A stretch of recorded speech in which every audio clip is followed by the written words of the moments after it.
नमस्कार दोस्तों, मैं शैलेंद्र एक बार फिर से आपका स्वागत करता हूं अपने YouTube चैनल पर। दोस्तों, आज हम बात करने वाले हैं न्यूरेका लिमिटेड के बारे में। ये कंपनी जो कि 15 फरवरी को अपना IPO लॉन्च कर रही है, तो उस कंपनी के बारे में हम बात करेंगे। क्या कंपनी क्या करती है, उसके प्रोडक्ट क्या हैं वो जानेंगे। इस कंपनी के साथ क्या रिस्क एसोसिएटेड हैं वो जानेंगे, और साथ ही साथ जानेंगे कंपनी के फाइनेंशियल्स के बारे में, इसकी फाइनेंशियल कैसी है। तो दोस्तों, बात करते हैं, शुरू करते हैं। तो सबसे पहले हम बात करते हैं कि IPO का ऑब्जेक्टिव क्या है, कंपनी IPO क्यों लाना चाहती है। दोस्तों, कंपनी को जो है रिक्वायरमेंट है वर्किंग कैपिटल की, क्योंकि उसकी प्रोडक्ट्स की डिमांड बढ़ रही है, तो उसको ज़्यादा पैसा चाहिए ज़्यादा से ज़्यादा प्रोडक्ट बनाने के लिए। तो सब 75% ऑफ द फंड वह यूटिलाइज करेगी अपने वर्किंग कैपिटल के लिए, और बाकी 25% जनरल कॉरपोरेट पर्पस के लिए, अदर पर्पस के लिए वह यूज़ करेगी। जो इशू है उसका साइज है 1000 मिलियन रुपीज़, जो कि 100 करोड़ रुपए है। यानी ज़्यादा बड़ा IPO नहीं है, 100 करोड़ के बराबर है। जो शेयर हैं उनकी फेस वैल्यू 10 रुपये रहेगी पर इक्विटी शेयर, और जो IPO का प्राइस रहेगा वह 396 से लेकर 400 रुपीज़ तक होगा। इसमें जो इंडिविजुअल इन्वेस्टर्स हैं उनके लिए मिनिमम लॉट 35 शेयर्स का रहेगा। बाकी डिटेल आपको NSE की वेबसाइट्स या अपने शेयर ब्रोकिंग वेबसाइट से मिल जाएगी। दोस्तों, आगे कंपनी के बारे में जानते हैं। तो न्यूरेका लिमिटेड जो कंपनी है, इसका जो बिजनेस है वो होम हेल्थ केयर का है और वेलनेस प्रोडक्ट्स का बिजनेस है। दोस्तों, इसके जो प्रोडक्ट्स हैं उसके बारे में जानते हैं। ये प्रोडक्ट्स कैटेगरीज हैं: chronic device products, orthopaedic products, mother and child care products, nutrition supplements और लाइफस्टाइल प्रोडक्ट्स। जैसे कि अभी क्रोनिक डिवाइस प्रोडक्ट्स, कोविड के कारण एकदम से इनकी डिमांड बढ़ी है। ब्लड प्रेशर मॉनिटर लोग रख रहे हैं अपने घर पर, पल्स मॉनिटर रख रहे हैं, ऑक्सीमीटर रख रहे हैं, थर्मोमीटर्स रख रहे हैं। तो इसके कारण इनकी डिमांड्स बढ़ी है, इसलिए कंपनी को जो है इसकी कैपेसिटी बढ़ानी है, प्रोडक्शन कैपेसिटी। उसके लिए वर्किंग कैपिटल चाहिए होगा दोस्तों, ज़्यादा से ज़्यादा सेल्स करने के लिए। ऑर्थोपेडिक प्रोडक्ट्स, इसमें wheel chairs, walkers, tailbone supports etcetera रहेंगे। और फिजियोथेरेपी प्रोडक्ट्स रहते हैं, जो मसाज वगैरह करते हैं वो प्रोडक्ट्स रहेंगे। Mother and child care products रहेंगे दोस्तों, जिसकी आजकल डिमांड है। ब्रेस्ट पम्प्स, बोतल स्टेरिलाइजर्स, बोतल वार्मर्स, कार सीट्स, इस तरीके के प्रोडक्ट्स हैं। न्यूट्रिशन सप्लीमेंट्स हैं, जिसमें fish oil, vitamin, probiotics etcetera रहेंगे। लाइफ स्टाइल प्रोडक्ट्स रहेंगे, जैसे फिटनेस ट्रैकर्स आते हैं, एरोमा डिफ्यूज़र्स आते हैं। तो ये सब इसके प्रोडक्ट्स हैं। और ये प्रोडक्ट्स किन ब्रांड्स के नाम से हैं? डॉक्टर ट्रस्ट के नाम से आते हैं। जो नॉर्मल प्रोडक्ट हैं, जो क्रोनिक डिवाइसेस प्रोडक्ट हैं, डॉक्टर ट्रस्ट के नाम से आते हैं। डॉक्टर फिजियो के नाम से, जैसे कि फिजियोथेरेपी, मसाजर वगैरह, वो प्रोडक्ट्स रहेंगे।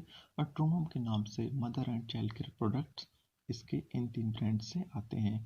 आप अपनी स्क्रीन पर देख सकते हैं प्रोडक्ट्स की कुछ तस्वीरें हैं, जिसमें nebuliser, oximeter, fitness band, thermometer, digital जो है मसाजर, आपके ये सब आप चित्र में देख सकते हैं। ये सभी इसके प्रोडक्ट हैं। और आप इन प्रोडक्ट को अमेज़न वगैरह जैसी जो साइट्स हैं, ई-कॉमर्स साइट्स, उनकी वेबसाइट में देख सकते हैं, उनके रिव्यूज़ देख सकते हैं। अगर आप देखते हैं कि इन जो प्रोडक्ट्स को लोग पसंद कर रहे हैं, तो इसका मतलब है कि ब्रांड का एक ब्रांड बन रहा है, और यह ब्रांड आगे लोगों को पसंद आ रहा है। उसमें रिव्यूज़ आप देख सकते हैं, तो इससे हम अंदाज़ा लगा सकते हैं कि आगे जाके कंपनी की सेल्स में ग्रोथ होगी या नहीं। जो अगर हम देखें, ये health care, home health care जो है, वेलनेस जो ब्रांड्स है, इनका मार्केट जो इंडिया और उसके नेबरिंग कंट्रीज़ में 2019 में 20,757 करोड़ रुपए का था, जो कि एक्सपेक्टेड है ग्रो करेगा लगभग 11% के कंपाउंडेड एनुअल ग्रोथ रेट के से, और लगभग 38,920 करोड़ तक जा सकता है 2020 में। आप ग्राफ में देख सकते हैं कि इंडिया का जो हेल्थ एक्सपेंडिचर पर कैपिटा है वो काफ़ी कम है, और मालदीव्स का देखेंगे कितना ज़्यादा है। तो इंडिया में काफ़ी स्कोप है। जब इतने छोटे देश में इतना ज़्यादा हो सकता है, तो इंडिया में क्यों नहीं हो सकता। Per capita health care expenditure percentage of GDP India में काफ़ी कम है, 3.5% है, और सरकार इस पर जोर दे रही है, तो इसका भी बजट आगे जाके बढ़ सकता है, और हेल्थ केयर एक्सपेंडिचर भी आगे बढ़ सकता है। तो एक अच्छा स्कोप है इस इन प्रोडक्ट्स में इस जो सेक्टर का अच्छा स्कोप है। आप यहाँ पे देख सकते हैं चार्ट्स में किस तरीके से अलग अलग प्रोडक्ट्स का मार्केट है इंडिया में। न्यूट्रिशन सप्लीमेंट्स का सबसे ज़्यादा 85% है और अदर्स का कम है, लेकिन इनमें काफ़ी स्कोप है और कोविड-19 के बाद लोगों में जागरूकता आई है इन प्रोडक्ट्स को खरीदने की।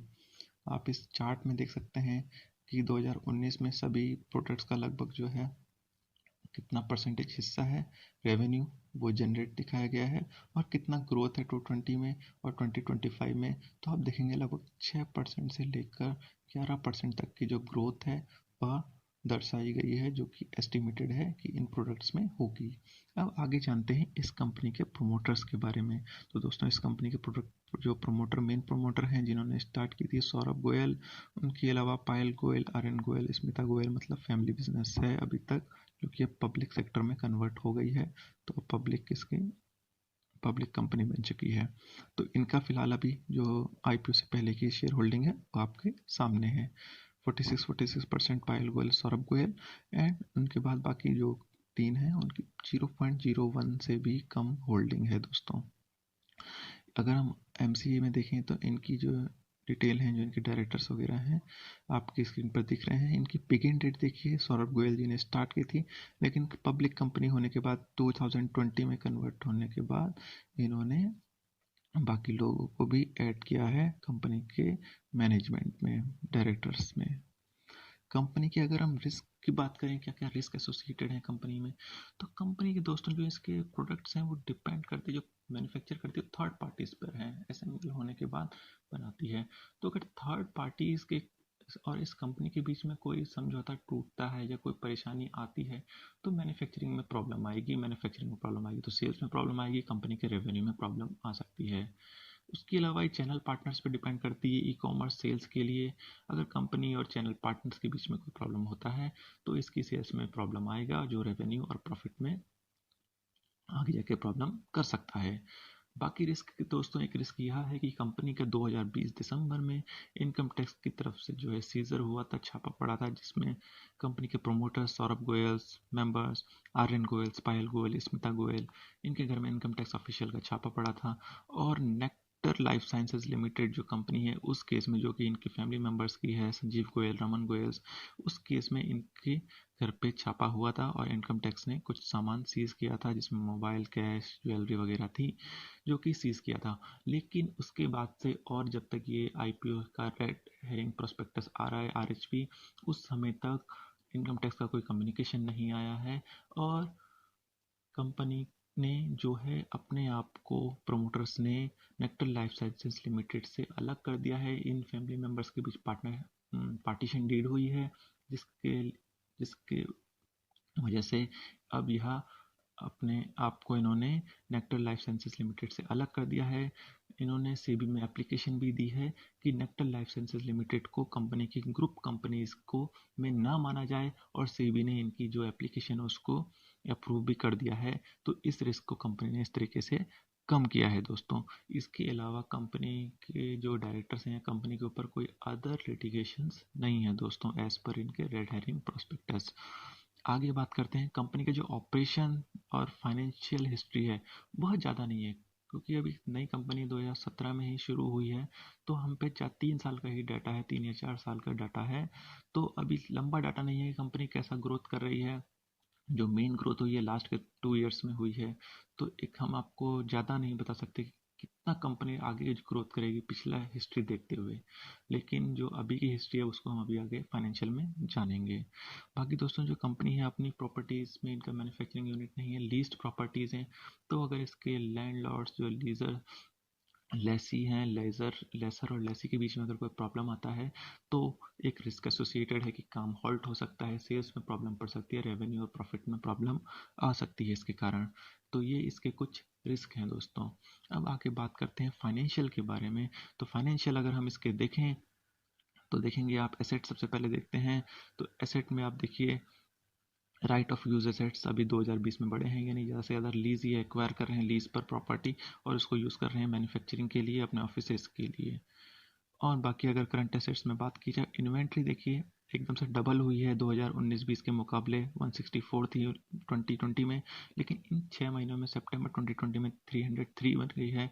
इन्वेंट्री ज़्यादा है, इसका मतलब ज़्यादा से ज़्यादा सेल हो रहा है, जिसके कारण इनको ज़्यादा इन्वेंट्री रखनी पड़ रही है, ज़्यादा इन्वेंट्री बनानी पड़ रही है, ज़्यादा स्टॉक बनाना पड़ रहा है। तो ये एक पॉजिटिव संकेत है। कैश बढ़ा है, देखिए लगभग मात्र 1 मिलियन से 100 मिलियन अभी तक कैश हो चुका है। 10 करोड़ इनके पास कैश एंड कैश इक्विवेलेंट है, मतलब कंपनी की सेल हो रही है, कंपनी के पास लिक्विडिटी पड़ी है। और अदर फाइनेंशियल, देखिए अदर बैंक बैलेंसेस भी 44 करोड़ यानी 443 मिलियन लगभग इनका बढ़ गया है, जो कि पहले बिल्कुल भी नहीं था 2019-20 में। तो इससे अंदाजा लगा सकते हैं कंपनी की सेल बढ़ रही है, कंपनी के पास एक्सेस कैश है। तो एक्सेस कैश इसलिए बोल सकते हैं क्योंकि अगर ये एक्सेस नहीं होता, कंपनी ने कहीं और इन्वेस्ट किया होता, तो आपको यहाँ पर ये नहीं दिखता, कहीं और इन्वेस्टमेंट में दिखता। लेकिन कंपनी ने बैंक बैलेंस में रखा है एक तरीके से, कैश और बैंक बैलेंस में, मतलब कंपनी के पास इस समय सिर्फ लिक्विडिटी है। तो यह इसकी अच्छी सेल्स को दिखाता है। दूसरा एक इसका एक नेगेटिव एक्सपेक्ट भी हो सकता है कि कंपनी जो है कैश को और बैंक बैलेंस को रखा है, इसको इसने कहीं इन्वेस्ट नहीं किया है। इन्वेस्ट नहीं किया, इसके एक कारण यह है कि एक्सेस लिक्विडिटी है, और दूसरा कारण यह है कि कंपनी का जो है सेल नहीं हो रही है, तो उसका स्टॉक रुका हुआ है, तो वो बाकी स्टॉक नहीं खरीद रही है आगे के लिए। तो एक दूसरा नेगेटिव एक्सपेक्ट भी हो सकता है इसका दोस्तों। तो यह बात हुई इसके एसेट्स की। अभी बात करते हैं हम इसकी लायबिलिटीज़ की। तो इक्विटी देखिए 2020 में बढ़ी है, पहले बहुत कम इक्विटी थी, मात्र 0.10 मिलियन थी, लेकिन अभी 70 मिलियन यानी कि 60 करोड़ हुई है। जो अभी आपने देखा इसके डायरेक्टर्स ऐड हुए हैं लास्ट ईयर, और सौरभ गोयल ने भी इसमें इक्विटी इन्फ्यूज़ की है। बोरोइंग्स भी इसकी 93.45 थी 2020 में, 1920 में, और 2021 में सितंबर तक ये कम हो गई है, 48.95 हो गई है। जैसे कि मैंने आपको बताया कि इसकी लिक्विडिटी बढ़ी है, पैसा आया है, तो अपनी लायबिलिटी जरूर ये कम करेंगे उससे। बोरोइंग्स भी थोड़ी बड़ी है करंट लायबिलिटीज़ में, जो अभी इनको हाल ही में 6 महीने या 12 महीने में वापस करनी है। उन लायबिलिटीज़ में 44 मिलियन है, 182 मिलियन है आउटस्टैंडिंग डेप्ट्स है। तो ये देखिए इतना है कि इस डेप्ट को ये अपनी लिक्विडिटी से चुका सकते हैं, तो इतना हाई डेप्ट अभी कंपनी पे नहीं है। तो इससे हम कह सकते हैं कंपनी के जो करंट रेशो है वह अच्छा है। तो कंपनी जो है अपनी लायबिलिटीज़ को चुकाने में सक्षम है अपने एसेट से। तो ये कंपनी के एसेट एंड लायबिलिटीज़ हो गए। अब प्रॉफिट की बात करें तो प्रॉफिट एंड लॉस देखेंगे हम। इसका जो रेवेन्यू देखिए, जो सेल्स हुई है 2018, 19, 20 लगभग ग्रोथ नॉर्मल हुई है। 200 मिलियन स्टार्ट ही हुई थी, 2019 में 600 मिलियन लगभग हो गई ग्रोथ हुई, 2020 में 900 मिलियन, अच्छी ग्रोथ हो रही थी। लेकिन 2020 सितंबर में अच्छी से भी अच्छी ग्रोथ हो गई, क्योंकि एकदम से कोविड की वजह से हेल्थ केयर प्रोडक्ट्स की और वेलनेस प्रोडक्ट्स की डिमांड मार्केट में बढ़ गई है, जिसके कारण कंपनी को ज़्यादा प्रोडक्शन करना पड़ रहा है, और उसको इसी कारण के लिए वर्किंग कैपिटल की रिक्वायरमेंट है। तो 1200 करोड़ लगभग हो गई, जिस वजह से इसका प्रॉफिट भी आप देखेंगे बढ़ गया है, 486 करोड़ बिफोर टैक्स प्रॉफिट बढ़ गया है, जो पहले मात्र 86 करोड़ 86 मिलियन था, जो कि 486 मिलियन हो गया है। 486 मिलियन मतलब 48 करोड़ लगभग कंपनी का प्रॉफिट सितंबर तक है। और अगर नेट प्रॉफिट अगर हम बात करेंगे आफ्टर टैक्स, तो 361 मिलियन है, 36 करोड़ लगभग कंपनी का जो है प्रॉफिट इस समय सितंबर 2020 तक है। तो ये 6 महीने का है प्रॉफिट, पूरे साल का लगभग आप इसको कर सकते हैं। अगर अच्छी डिमांड रही तो इसका 175% या 200% तक प्रॉफिट जा सकता है दोस्तों। और दोस्तों तो ये कुल मिला के देखें हमने कंपनी के फाइनेंशियल, तो अगर हम देखेंगे कंपनी का जो प्रोडक्ट्स हैं, कंपनी जिस सेक्टर में है वह सेक्टर ग्रोथ करने वाला है। और अगर इसके मैनेजमेंट जो है अच्छा मैनेज करती हैं कंपनी को, और अच्छे जो है ग्रोथ करती हैं, तो यह कंपनी ग्रोथ करेगी, कंपनी की सेल्स ग्रो करेगी, कंपनी का प्रॉफिट ग्रो करेगी, और इन्वेस्टर्स को ज़रूर फ़ायदा होगा। दोस्तों जो कंपनी का आईपीओ है वह लिंक्डइन टाइम जो इसके रजिस्ट्रार हैं उस पर रजिस्टर होगा, उस पर आप चेक कर सकते हैं कि आपको अलॉट हुआ है, कितना शेयर अलॉट हुआ है, वह सब आपको लिंक्डइन टाइम्स के रजिस्ट्रार पर मिल सकता है दोस्तों। तो ये थी कुछ जानकारी इस कंपनी के बारे में दोस्तों। अगर आपको कंपनी के फाइनेंशियल और वो देख के पसंद आते हैं। आप अपनी सूझबूझ से अब अंदाज़ा लगा सकते हैं कंपनी क्या करती है, कैसे करती है, किस तरीके से उसका होल्ड है मार्केट में, वह सब आप अंदाज़ा लगा सकते हैं इन फाइनेंशियल से, इस डिटेल से, और आप कंपनी में इन्वेस्ट करने का सोच सकते हैं। तो उम्मीद करता हूँ दोस्तों आपको ये वीडियो पसंद आया होगा। अच्छा लगे तो कृपया लाइक कीजिए, तो आगे भी आने वाले जो IPO हैं उनके ऊपर हम वीडियो के लिए बनाएंगे। धन्यवाद। नमस्कार।